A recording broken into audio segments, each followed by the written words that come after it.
बदायूं जनपद के दातागंज क्षेत्र में रामगंगा में आए सैलाब के कारण किसानों की धान की फसल पूर्ण रूप से तबाह व बर्बाद हो गई है। किसान परेशान है, न ही धान पैदा हुआ और न ही पशुओं को चारा बना। ये देखें किस तरह से पानी में धान की कटी फसल सड़ रही है। वहीं जो धान खेतों में खड़े हैं बुरी तरह से गिरकर पानी में धान सड़ गए हैं। धानों में अंकुर निकल आया है और पूरा काला पड़ गया है। दातागंज क्षेत्र के ग्रामीणों ने सरकार से मुआवजे की मांग की है, तो देखें हमारी ये रिपोर्ट। देखिएगा, मैं इस समय मौजूद हूँ दातागंज के यानी जो है क्षेत्र में। यहाँ पर जो है बहुत सारी फसल धान की चौपट हो चुकी है। पूरे क्षेत्र में जल भरा हुई दिख रहा है। गंगा के जल स्तर बढ़ने से सभी खेतों में पानी ही पानी दिख रहा है। यहाँ धान की फसल पूर्ण रूप से चौपट हो चुकी है। यहाँ का किसान बिल्कुल परेशान हो चुका है और वह सरकार से मुआवजा मांगने की मांग कर रहा है। किसान जो है इस समय इतना बर्बाद हो चुका है कि मैं आपको दिखाऊंगा कि उसके धान किस तरह से सड़ गए हैं और उसमें जो है कोई भी चावल नहीं बना है। देखिएगा, ये लोग यहाँ पर जो है धान की झड़ाई कर रहे हैं और ये किस तरह का धान निकल रहा है। बिल्कुल सड़ा हुआ धान निकल रहा है जो खाने योग्य ही नहीं होगा।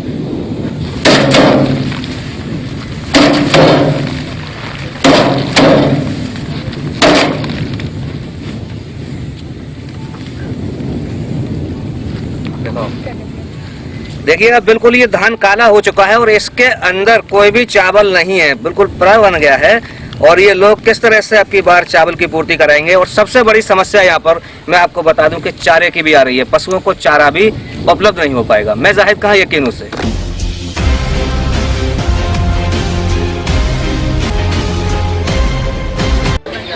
देखिएगा, इस समय मैं आ चुका हूँ ग्राम नौरी टकन्ना के। यहाँ पर एक चौराया है। यहाँ पर कई गांव को रास्ता जाता है। सपरेड़ा भी है यहाँ पर पास में, देवरी भी पास में है और बहुत सारे यहाँ पर जो है इस चौराहे पर लोग मौजूद हैं। हम मालूम करेंगे कि इस समय यानी जो है बाढ़ से कितना नुकसान इधर हुआ है और इसके अलावा यहाँ पर जो है अब की बार किसकी सरकार जनता चाहती है। तो चलते हैं सीधे जनता के पास, मालूम करते हैं अब की बार किसकी सरकार। क्या बता रहे हैं आप लोग? बहुत ज्यादा यहाँ पर बाढ़ आ गई है और दानों नहीं आओ घर पर सब लोग आप बताओ क्या नाम है? सर रामनिवास नाम है। कुल मिला के जब नुकसान कितना हुआ है बाढ़ से? नुकसान तो काफी हो गया है। यहाँ पर सारे धान चले गए। हमारे तो 30 बीघे के धान चले गए। ठीक है, आप बता भैया किसकी सरकार चाहते हैं अब की बार? सर मैं मुकेश कुमार माथुर जी। सर हमारे यहाँ सैलाब से लगभग 80% नुकसान हुआ है लगभग। जी जी। और अब की बार हम सपा की सरकार चाहते हैं जी, क्योंकि सरकार में करनी कथनी में बहुत अंतर है। जी जी। किसानों का शोषण हो रहा है। जी जी। अच्छा, किसानों को किसी प्रकार मदद ही नहीं मिल रही, तो ये शोषण ही किसानों का और क्या है? कोई मदद नहीं मिल पा रही है। कोई मदद नहीं मिल रही। क्षेत्रीय विधायक वगैरह कोई नहीं आते? हाँ, कोई नहीं आया, दौरा तक करने नहीं आया। सैलाब देखते कम से कम हमारे क्षेत्रों का आके। जी। यहाँ पर अब की बार किसकी सरकार चाहते हैं? सरकार जो काम करे वह बड़ी सरकार है। अब जो वादे तो कर जाते हैं सरकार हमारा अच्छा काम करेंगे। योगी जी की सरकार से कितने संतुष्ट हैं आप लोग? योगी जी का संतोष है, संतुष्टि नहीं हो पा रही है। अच्छा, दूसरा मैं ये जानना चाहूंगा जो नुकसान हुआ है धानों का, यहाँ पर कितने लोगों का हो गया होगा? धानों सभी को होगा, कम से कम 100 में 80% नुकसान हुआ है। 80%। काऊ पे जगह भी गया, बाबू कहते बाबू तो चाहिए ना, कुछ नहीं बचा। कुछ नहीं बचा। आप बताएं किसकी सरकार चाहते हैं इस बार? अरे सरकार हो तो है यार, धाने में बच्चा खाना का सुना है वो खाना कुछ नहीं बचा और पास सरिये दान मेरे धाने तो बच्चा भी हो। अच्छा अच्छा। ये 80% नुकसान हुआ है हमारे यहाँ। भूखों मरेंगे लोग 2 महीने बाद। वो तो बाढ़ का जानवर भी भूखे मरे। बाढ़ का यहाँ पर बहुत बड़ा। हाँ, और योगी ने क्या ये सांड छुटवा दिए। अच्छा। हाँ, रात में को रखाओ और दिन में आराम सो पर। तो आपकी बातों से सीधा जाहिर हो रहा है कि आप योगी जी से संतुष्ट नहीं? हम सपा की सरकार चाहते हैं। सरकार की? हाँ, सपा की सरकार। ठीक, इस पर कुछ बताएंगे? दुनिया अच्छा, हमारा कौन देगी? सरकार देगी उनको जो एक वोट नहीं मेरी वाला पैसे ना दे तेना को। अच्छा, उन्हें की सब काम होता है। माना सकती है जी। और सरकार का हम तो भाई सपा की है, सपा की चाहते हैं। और यहाँ नुकसान कितने परसेंट लोगों का हुआ? 80%। 80% धान सड़ चुका है। और पशुओं के लिए चारे की दिक्कत हो गई। दिक्कत होगी और आदमी को खाने के लिए 2 महीने बाद। देखिएगा, मैंने अभी पब्लिक से आपको जो रुझान दिखाया, पब्लिक यहाँ पर सरकार की नीतियों से असंतुष्ट है। वह किसानों के लिए कुछ नहीं कर पाई है सरकार, इसलिए यहाँ पर अब की बार लोग बदलाव चाहते हैं। दूसरी सरकारों के बारे में बात कर रहे हैं, लेकिन यहाँ पर मैं बता दूं ये लोग असंतुष्ट इसलिए हैं कि अभी जो बाढ़ आई है, सैलाब आया है, उसकी वजह से इनके धान सब सड़ चुके हैं और कोई भी जनप्रतिनिधि यहाँ पर देखने को नहीं आया है, न ही बीजेपी से और न ही अन्य पार्टियों के लोग भी इधर नहीं आए। हालांकि यहाँ पर जो है लेखपालों द्वारा सर्वे किया जा रहा है, मगर इन गाँवों के अंदर हमने देखा है कि अभी लेखपाल भी पूर्ण सर्वे नहीं कर पा रहे हैं। प्रशासन भी लापरवाह बना हुआ है। मैं जाहिद खान के लिए। डीएम ने बताया शासन के निर्देशानुसार 28 अक्टूबर से होगा दीपावली मेले का शुभारंभ।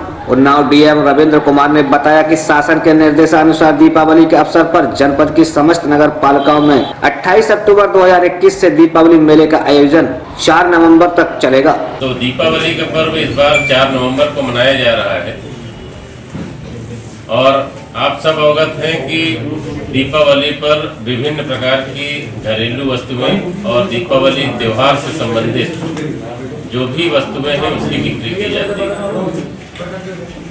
सरकार की एक महत्वाकांक्षी योजना है पीएम स्वनिधि योजना, जिसके अंतर्गत जो हमारे स्ट्रीट वेंडर्स थे इनको प्रथम चरण में 10,000 रुपये का बैंक से लोन दिया गया था और द्वितीय चरण में उन्हें 20,000 का लोन दिया गया है। इनके जो प्रोडक्ट्स हैं, जो भी चीज़ ये बेचते हैं, इसमें से बहुत ऐसी चीज़ें हैं जो त्योहारों में उपयोग होती हैं।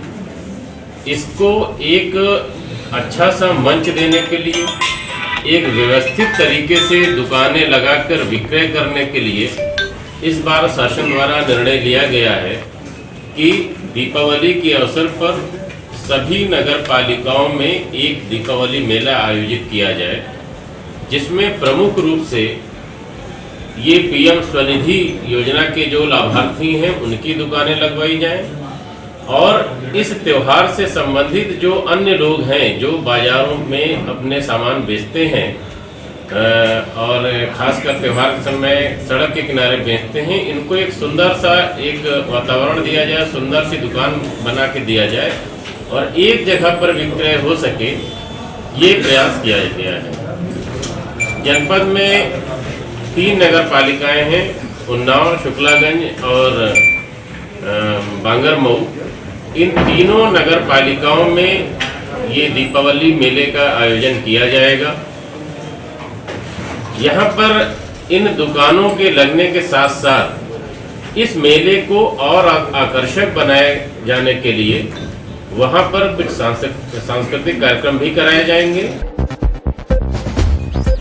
जलाओगे दिए तो कुम्हार का घर भी होगा रोशन, सरदार पतवंदर सिंह ने कहा। नैनी प्रयागराज के भारतीय जनता पार्टी अल्पसंख्यक मोर्चा काशी क्षेत्र के क्षेत्रीय उपाध्यक्ष मंडल प्रभारी सरदार पतवंदर सिंह ने अपने साथियों के साथ पिछले कई दिनों से नैनी प्रयागराज के विभिन्न मोहल्ले में भ्रमण कर लोगों के बीच में संदेश देने की कोशिश की है। दीपावली पर दियोलों का प्रयोग करें। वाहिगुरु जी का खालसा, वाहिगुरु जी की फतेह। मैं पूरे हिंदुस्तान और पूरे संसार से ये प्रार्थना कर रहा हूँ कि चाइना चीजों का उपयोग ना करें। जो घरों में इलेक्ट्रॉनिक्स लाइट लगा के दीपमाला करते हैं उसका उपयोग ना करें। हमारे जो प्रजापति भाई हैं, कुम्हार भाई हैं, जो इतनी मेहनत करके दियाली बनाते हैं, उनका दियालियों का मिट्टी से बनी हुई दियाली का उपयोग करें, जिससे दीपावली में उनके भी घर में प्रकाश आ सके, उनके भी घर में दीपक जल सके, उनके भी घर में खुशहाली आ सके। जब उनके घर लक्ष्मी आएगी तो उनके बच्चे पढ़े लिखेंगे, स्वास्थ्य की सुविधाएं मिलेगी, अन्न जल मिलेगा, संपूर्ण उनकी जो जरूरतें हैं उसका पूरा होगा। बहुत मेहनत करते हैं प्रजापति समाज आप लोग के लिए, घरों में प्रकाश लाने के लिए, तो आपका भी कर्तव्य है उनकी मेहनत का, उनकी सपनों को साकार करें, जिससे भारतवर्ष 100 रोजगार जो लोगों के पास है समाज के बाद वो हमेशा बना रहे। ऐसा ना हो कि दिक्कत जो आर्थिक तंगी के कारण उनके बच्चे इस मार्ग से भटक जाएं। तो मैं ये हमेशा ये कोशिश करता हूँ, जनचेतना जगा रहा हूँ कि ज़्यादा से ज़्यादा लोग दीपावली में दियाली का उपयोग करें। मैं सरदार पतविंदर सिंह सभी से अपील कर रहा हूँ। धन्यवाद। लाइट सही करने गए संविदा कर्मचारी की मौत। सिद्धार्थनगर के गोलहरा थाना क्षेत्र में जिगनिया चौराहे पर लाइट सही करने के लिए पोल पर चढ़े एक संविदा कर्मी अशोक की क्लेम टूटने से दर्दनाक मौत हो गई, जिसको लेकर स्थानीय लोगों ने कुछ समय के लिए वहां से इटवा मार्ग जाम कर दिया। देखिए, हमारे संविदा कर्मचारी थे वो, और दुर्भाग्यपूर्ण रहा ये पोल पर चढ़े थे लाइन सही करने के लिए, तो प्लैंक टूट गया और वो दुर्भाग्यपूर्ण उनका एक्सीडेंट हो गया और मौके पर वो ये हादसा घट गई। मृतक को क्या लाभ आपके विभाग द्वारा? देखिए, 5 लाख उनको मुआवजा दिया जा रहा है और फर्म की तरफ से संविदा पे उनके जो नॉमिनी होंगे, उनकी पत्नी होंगी, बच्चे जो भी रहेगा उसको संविदा भी दिया जाएगा। जिगनेवा मार्केट में अशोक यादव नाम का विद्युत संविदा कर्मी पोल पे चढ़ करके तार को ठीक कर रहा था, जिसमें करंट नहीं प्रभावित था, लेकिन उसका संतुलन बिगड़ गया। वो पोल से नीचे गिर गया, जिसके मौके पर मृत्यु हो गई। इसको लेकर के स्थानीय कुछ लोग बिजली के अधिकारियों को बुलाने की मांग कर रहे थे। उन्हें आने में थोड़ा विलम्ब हुआ, उसके नाते थोड़ी देर के लिए लोग सांकेतिक रूप से हल्का रोड जाम किए थे। सांकेतिक मौके पे फिर एक्शन आ गए, पुलिस मौके पे आ गई और उस रास्ता खुलवा दिया गया और आपस में लोगों को जो उचित कार्रवाई होगी उस हिसाब से बिजली विभाग द्वारा की जा रही है। शांति व्यवस्था पूरी तरह बनी रही है।